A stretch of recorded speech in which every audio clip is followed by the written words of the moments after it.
Sejam bem-vindos, obrigado pela companhia. Como foi, enviado para vocês, né, o link do conteúdo de hoje, eh, nós vamos falar um pouquinho sobre, a neurose, né, a rejeição, né, sobre o abandono. Então, é muito comum, né, dentro da clínica psicanalítica, né, a gente se deparar com questões, sobre, como questões afetivas, né, com questões de abandono, com questões de rejeição. Então, os pacientes, né, os nossos clientes, os nossos pacientes, eles chegam, né, nos queixando de alguns sintomas, né. Normalmente, nem sempre, né, mas normalmente nós começamos esse paciente eles chegam para a gente com alguns sintomas de ansiedade, né. Então, quais são os sintomas que a gente já está acostumado, né, a encontrar, né, sobre a ansiedade? É fadiga, dificuldade de concentração, irritabilidade, falta de ar, sensação de perigo, mal-estar, dentre outros aí que a gente, já está bem acostumado a lidar, né, a sempre ouvir. No entanto, quando a gente começa, a entender um pouco, né, começa esse atendimento, essa demanda com esse paciente, a gente começa, a observar que esse paciente ele começa a nos mostrar algumas características, né, eh, ele começa a se mostrar de alguma maneira que a gente começa a observar esse paciente, né, como um neurótico, né. O que que seria a neurose? Só para a gente simplificar, assim, rapidamente. A neurose seria uma fantasia, né.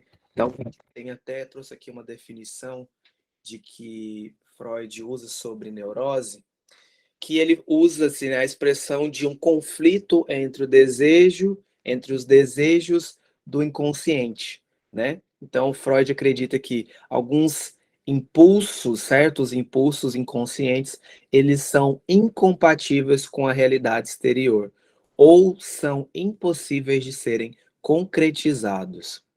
Então, a gente começa a observar então, né, que esse paciente neurótico, ele já traz para a gente ali uma fantasia.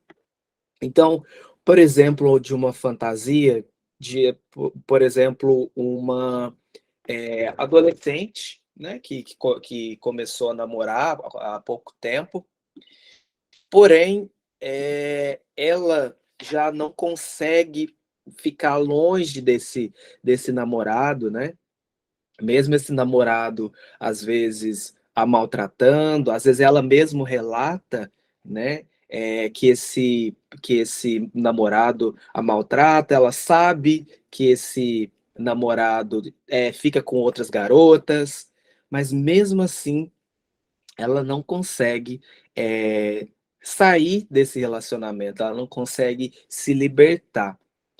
E às vezes essa paciente, às vezes ela, né, deixou ali por entender que ela não consegue mais viver sem esse namoradinho aí.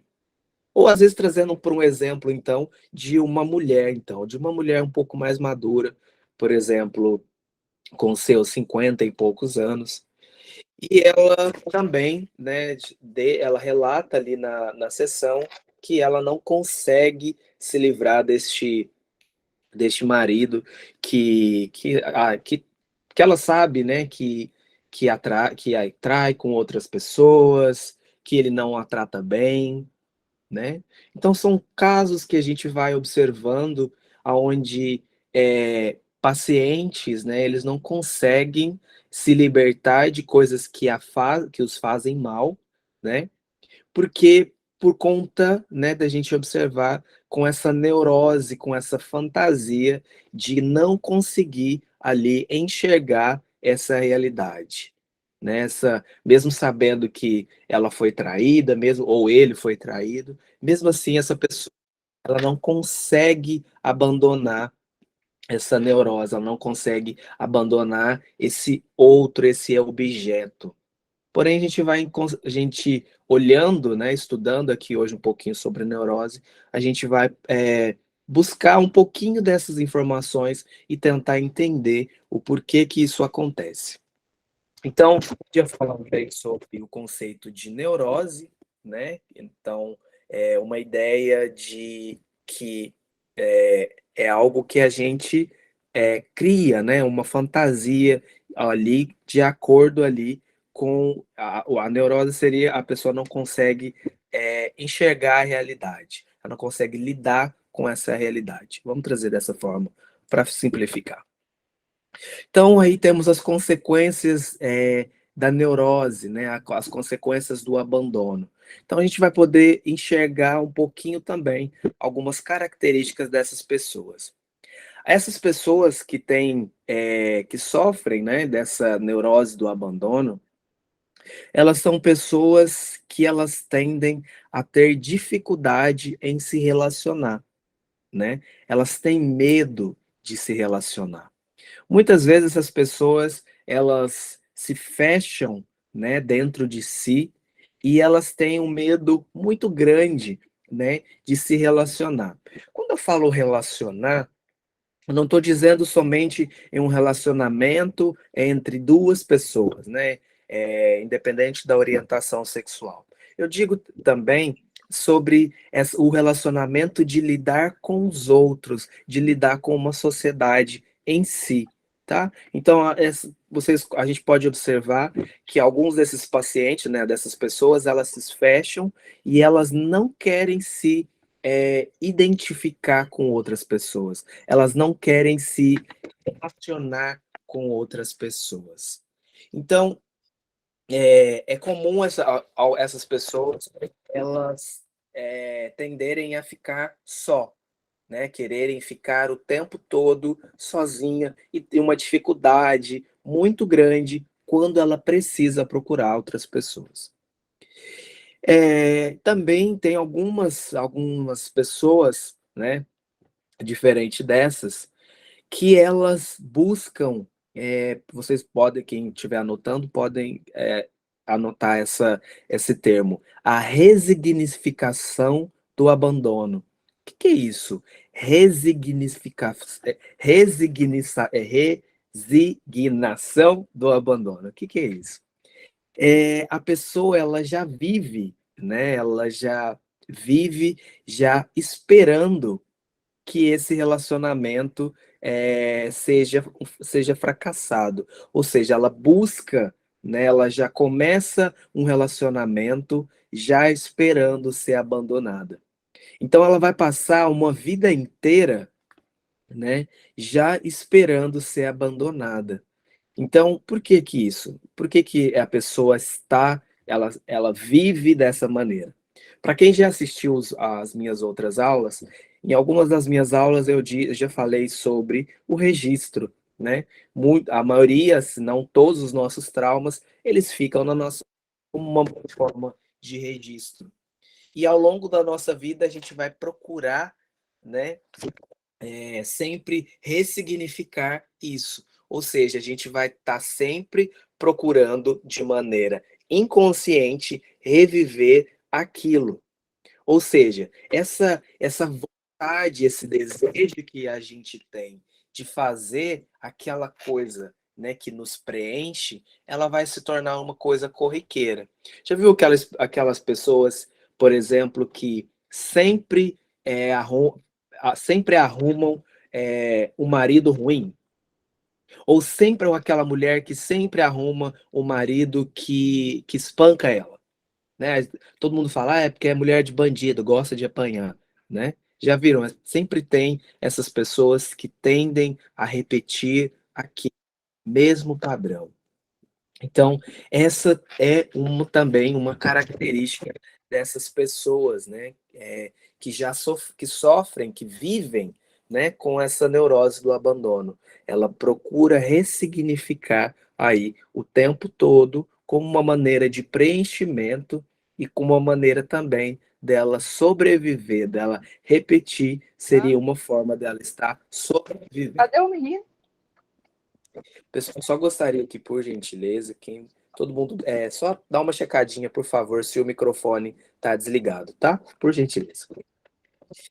Então, essas pessoas, falando então dessas consequências, então nós já falamos da pessoa que passa a se relacionar, que ela tem medo de se relacionar, e temos também aí as pessoas que têm essa ressignificação do abandono.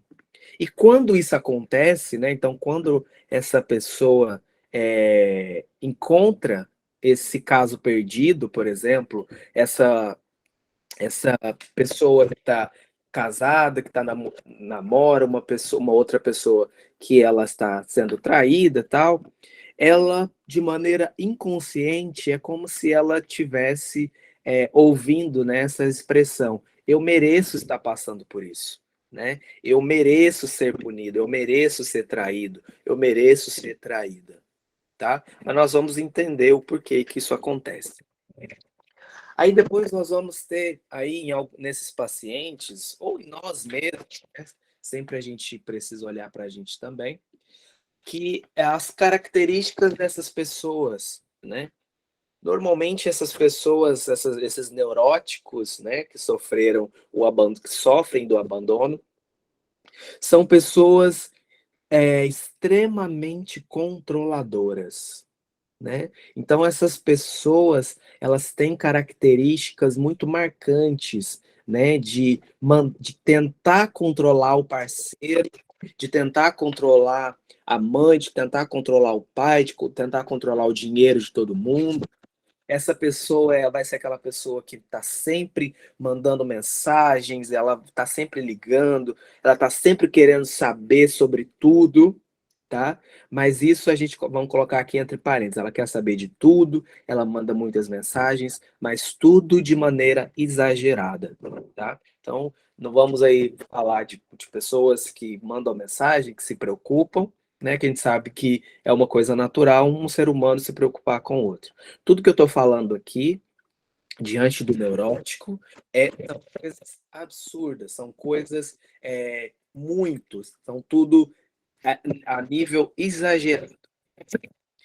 Temos também as pessoas que são super amáveis, são aquelas pessoas que você olha, você tem vontade de estar sempre com ela, porque ela está sempre sorrindo, ela está sempre, né, muito cativante, ela está sempre dizendo sim para tudo, para todos, fazendo tudo para poder agradar as outras pessoas. E quando eu digo fazendo tudo para agradar as outras pessoas, eu digo também que muitas vezes ela prefere agradar o outro do que agradar a si mesma. Então, essas pessoas extremamente amáveis, que têm uma dificuldade, né, muito grande em falar que não, ela, ao mesmo tempo, ela está sendo ruim para ela mesma, né? Então, ela está sempre, sempre, sempre falando sim para tudo.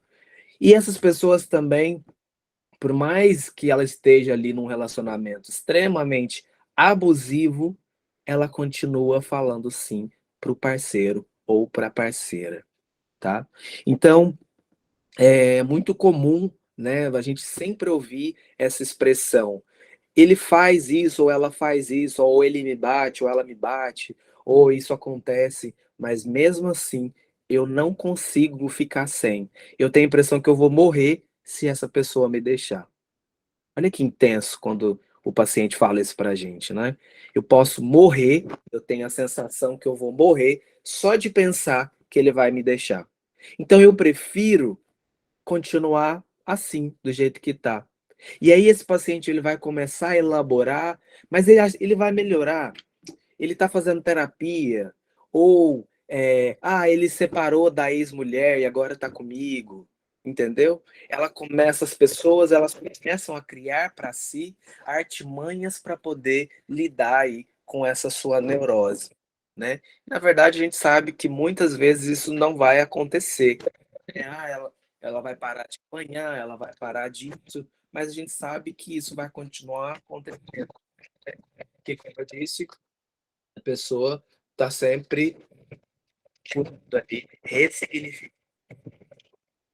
Para a gente continuar falando de neurose, eu vou abrir só um parêntese aqui, a gente vai falar um pouquinho da ideia de inconsciente. Então, o que que é inconsciente? Vamos trazer aqui de uma maneira bem simplificada. O inconsciente é uma memória, né? É uma memória, o que que seria uma memória, um aprendizado? Então, vamos trazer um exemplo aqui só para a gente entender o que que é o inconsciente. Você tá aí sentado, ali assistindo a aula, e você decidiu que você quer um copo de água. Então, você pensa no copo de água, você pensa qual a cor do copo, você pensa qual a cor da garrafa que você vai pegar, e aí você levanta, vai lá, pega a água, volta e senta. Agora vamos entender como que seria então o que que é o inconsciente. O inconsciente, como eu disse, é uma memória, né, um aprendizado. Então, quando você pensou em tomar água, você precisou pensar, né, qual a cor do copo, qual a cor da garrafa, aonde estava. Porém, você não precisou pensar no ato de levantar. Você não precisou pensar no ato de andar. Então, o que que é isso? É o seu inconsciente.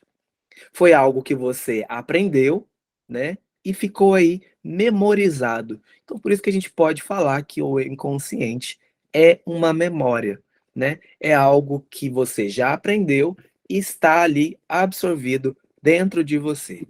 Ponto. Então, isso é o inconsciente. Gente, quando o paciente chega para a gente, né, na terapia, né?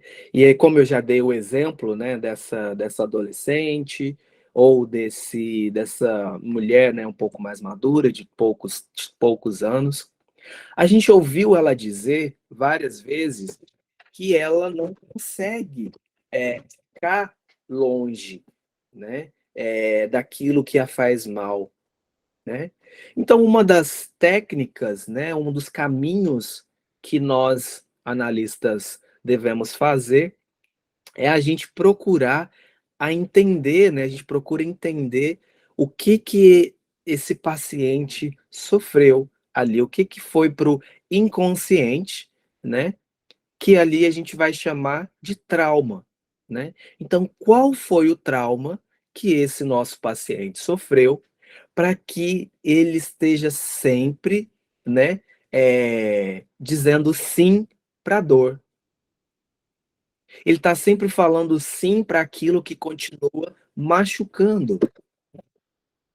E claro que nós, como pessoas, né, como analistas, isso incomoda, né? A gente ouvir do paciente que ele está sendo que ele está sendo espancado, que ele está sofrendo qualquer tipo de abuso, e mesmo assim ele não consegue se libertar. Então a gente vai partir ali, né? Claro que cada terapeuta vai escolher um tipo de caminho, mas eu trouxe o caminho para a gente tentar entender o porquê desse trauma, né? Porque não é comum, né? Não é natural a gente gostar daquilo que dói, né? Então, assim como na análise, eu costumo dizer que na análise a gente está sempre voltando. Então a gente está sempre um passo atrás, um passo para trás. Sempre. A gente chega em um determinado elemento e a gente vai precisar voltar. A gente chega em determinado elemento, a gente trabalha naquele campo e a gente, né, volta. Então, na análise, na psicanálise, a gente está sempre voltando. Claro, claro que na análise a gente não fala somente do passado, já falei isso em aula. Nós tratamos de todos os tempos, né? Tanto do presente, tanto do passado, e aí tentamos elaborar, né, o presente para que a gente tenha um bom futuro, né? Que a gente consiga viver bem. Porém, eu sempre digo essa questão da gente precisar voltar para a gente poder entender, né? Então, tem coisas que a gente carrega dentro de nós, né, que muitas vezes a gente nem sabe que está lá. Então, por que que eu falei de inconsciente? Porque justamente coisas que foram absorvidas pelo nosso inconsciente, muitas vezes, se não a maioria, foram absorvidas, né? E a gente não sabe que está lá.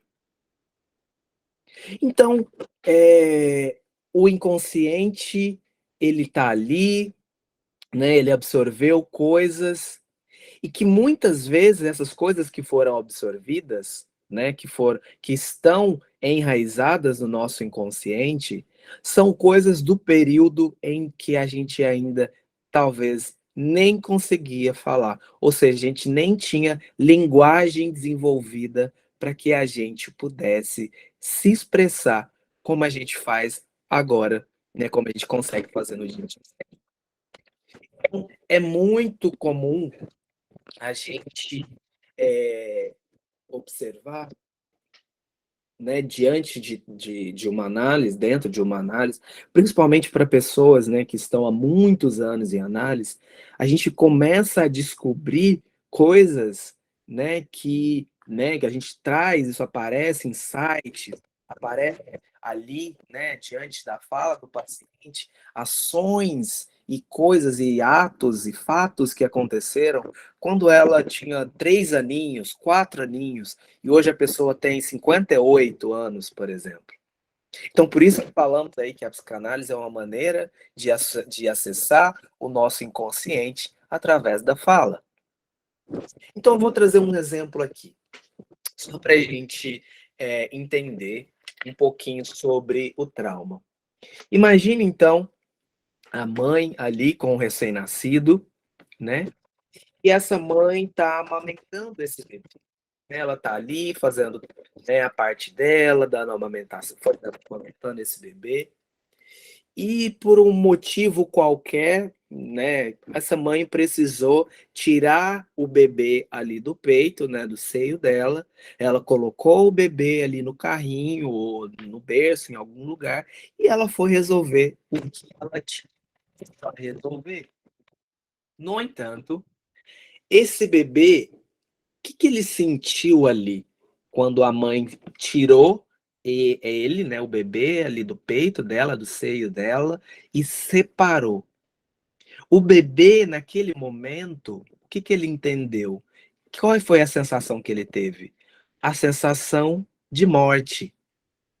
Por quê? Porque nós já sabemos que no início, né, no início da fase inicial do bebê, ele acha que ele e a mãe são um só, certo?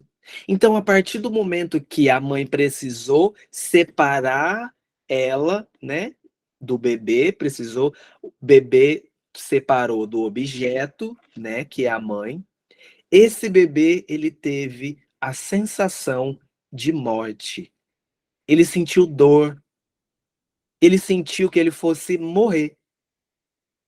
Olha para vocês verem que interessante. Dessa maneira, isso foi tido como um registro na vida deste bebê. Olha para vocês verem como é importante a gente, né, como eu disse, sempre voltar, sempre um passo atrás, sempre voltar para a gente poder entender. Então, quando o bebê teve essa sensação de morte, né, essa dor que ele sentiu quando ele teve que se separar da mãe, é a partir deste momento que o bebê vai desenvolver certas linguagens, certas ferramentas para lidar com a separação. Então é a partir deste momento que o bebê vai desenvolver uma boa ferramenta, né, que vai contribuir, né, para que ele tenha ali um bom relacionamento no futuro, ou não. Ou esse bebê vai passar, né, ele vai passar todas as fases de vida achando que ele vai estar sempre, que ele vai ser abandonado e que ele vai sempre sentir aquela dor do abandono que ele teve quando a mãe precisou separar naquele momento da amamentação. Então, por isso que nós precisamos, dentro de uma análise, a gente vai precisar sempre elaborar, a gente vai ter sempre que investigar como que foi toda a vida deste bebê, né, dessa pessoa, desde quando ela, né, estava ali dentro da ventre da mãe até no dia de hoje. Então, quando a gente, voltando, né, para esses nossos pacientes, né, que eu falei sobre a adolescente que, eh, que não consegue largar o namoradinho, que mesmo que o namoradinho não dê, né, maltrate ela, ou também dei o exemplo da mulher, ou pode ser o homem também, ou qualquer pessoa que não consiga, né, se desligar daquela pessoa que a faz mal, porque elas têm a sensação de morte.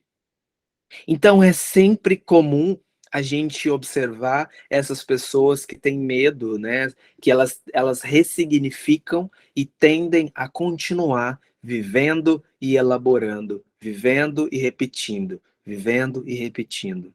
Porque é uma maneira que a pessoa tem de estar sempre ali mostrando para ela mesma, de maneira inconsciente, que ela está viva.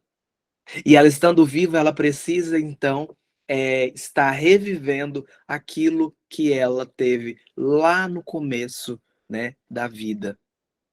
Então, é muito comum, depois de algum tempo de análise, né, essas pessoas começarem então a entender.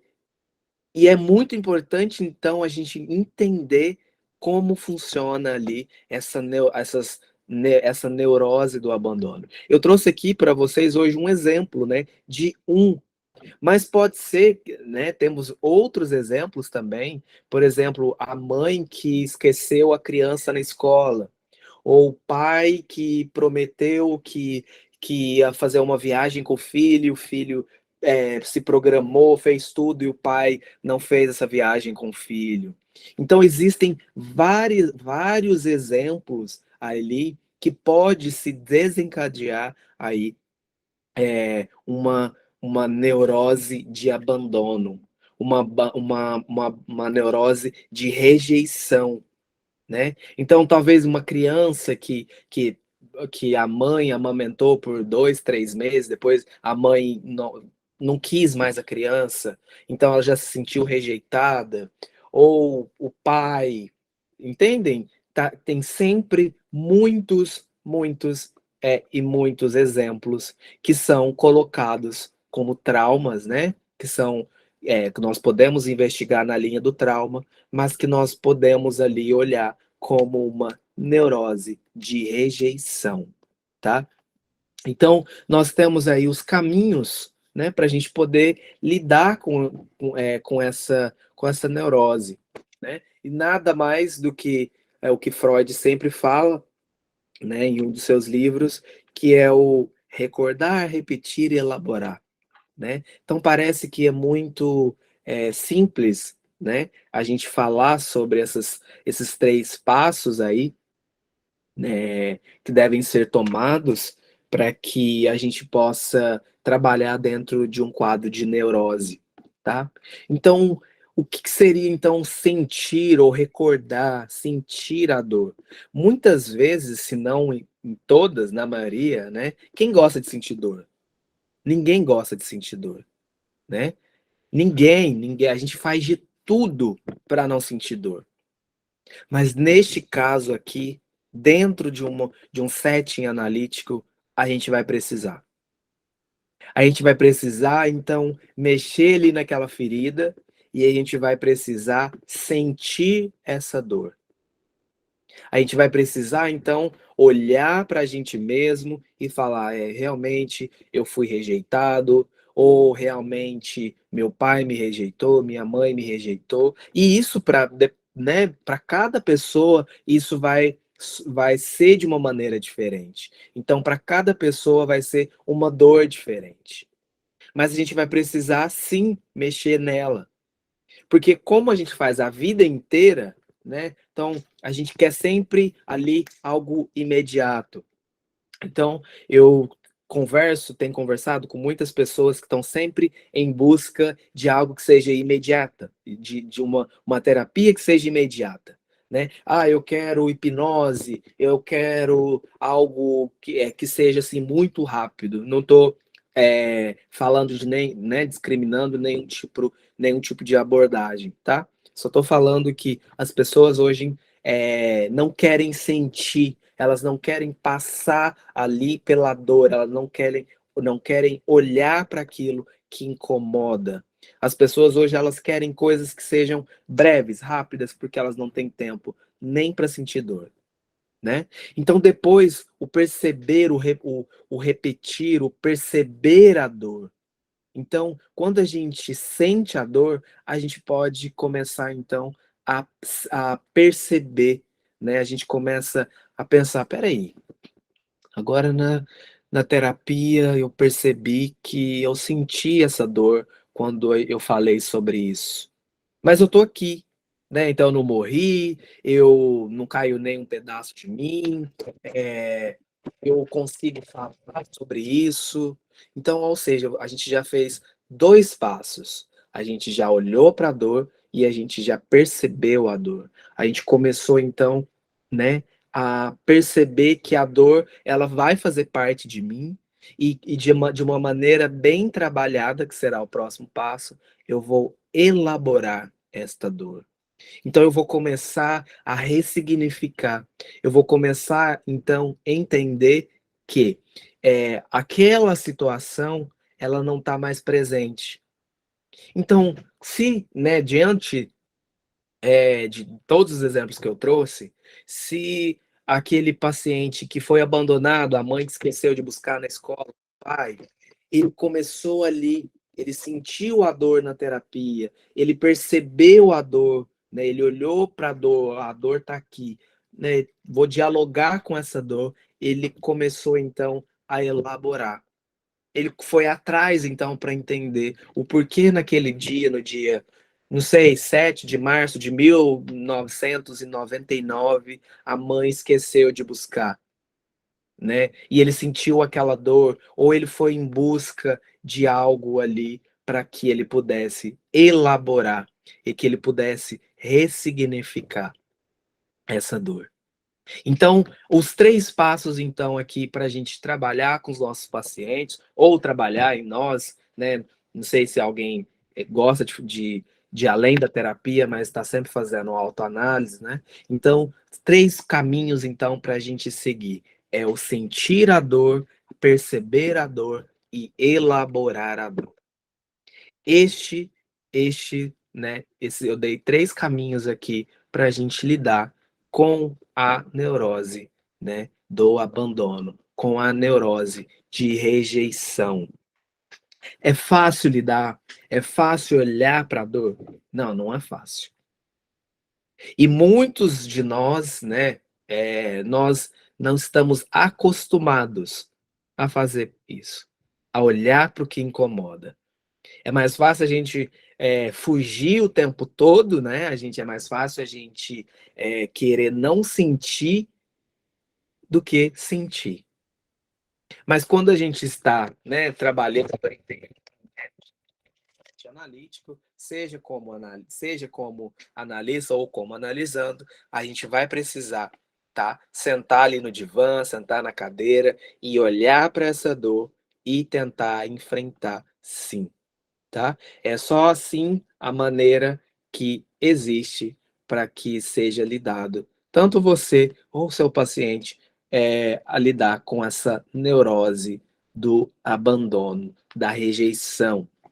E este é o assunto que é campeão na maioria das clínicas, né? Então, sempre a gente recebe dúvidas de alunos, né, que estão ali no estágio, de pais que abandonaram os filhos, Então esse é um assunto que sempre aparece aqui para gente.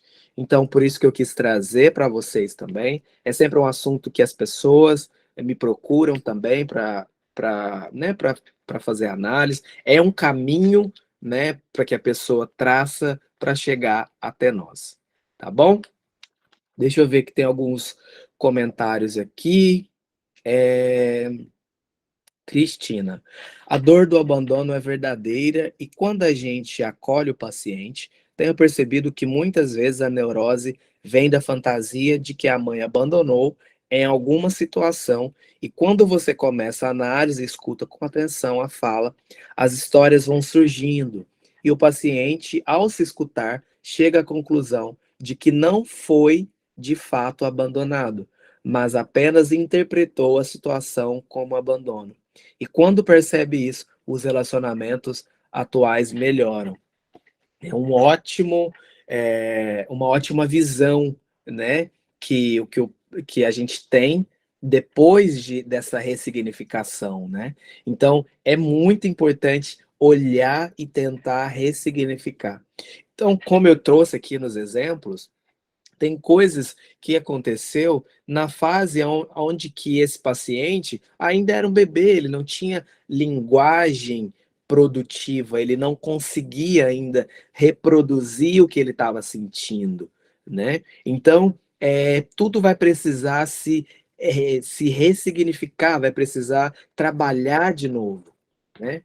A Neuza, infelizmente, não existe rótulos nas pessoas.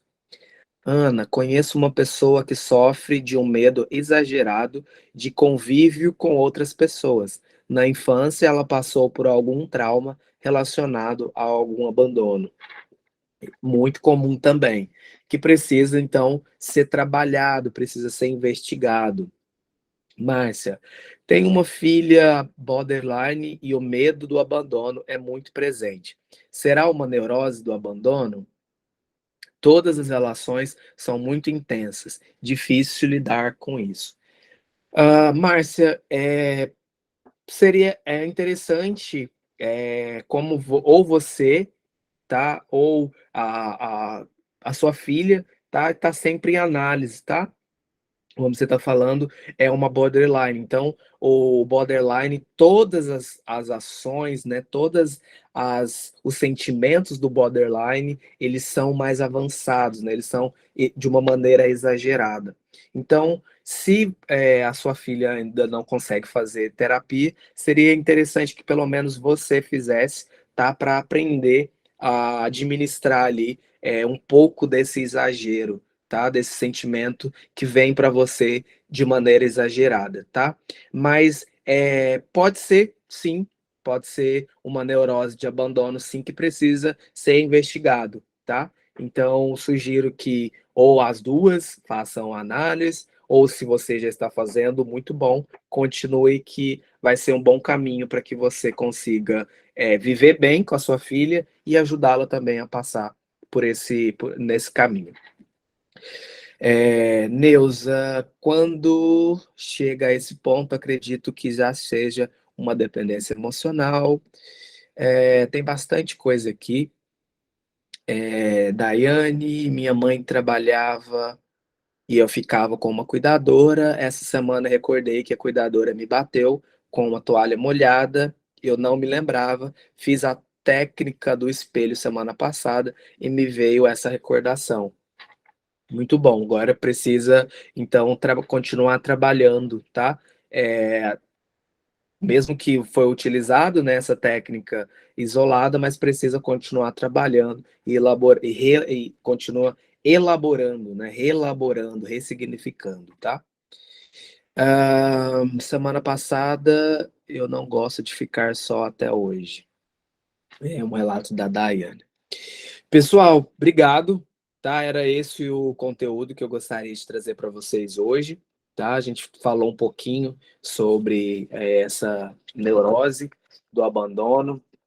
Então, nós falamos sobre algumas consequências, né, de como essas pessoas são, algumas características dessas pessoas, falando um pouquinho tivemos que passar um pouquinho no inconsciente para a gente saber, né, onde que fica armazenado ou pode estar armazenado certos tipos de ações partidas de nós, uma delas é o trauma, e depois trouxe aí alguns caminhos, né, para a gente lidar com a gente mesmo, ou mesmo a gente ajudar os nossos pacientes ali a trabalhar e viver de uma maneira com menos dor, com uma maneira de menos incômodo, né? Então, como o próprio Freud disse, é o recordar, repetir, elaborar, ou também sentir a dor, perceber a dor e elaborar a dor, tá bom? Encontro vocês na semana que vem. Caso tenham ficado dúvidas sobre este conteúdo de agora, sobre essa nossa conversa de agora, pode me mandar lá na plataforma que eu respondo, tá bom? Gostaria que não se esquecessem de, quando a gente sair aqui, todo mundo sair da sala, que já tem outra aula agendada para daqui a alguns minutos, tá bom? Obrigado pela companhia de todo mundo, bom resto de semana e a gente se fala na semana que vem. Obrigado.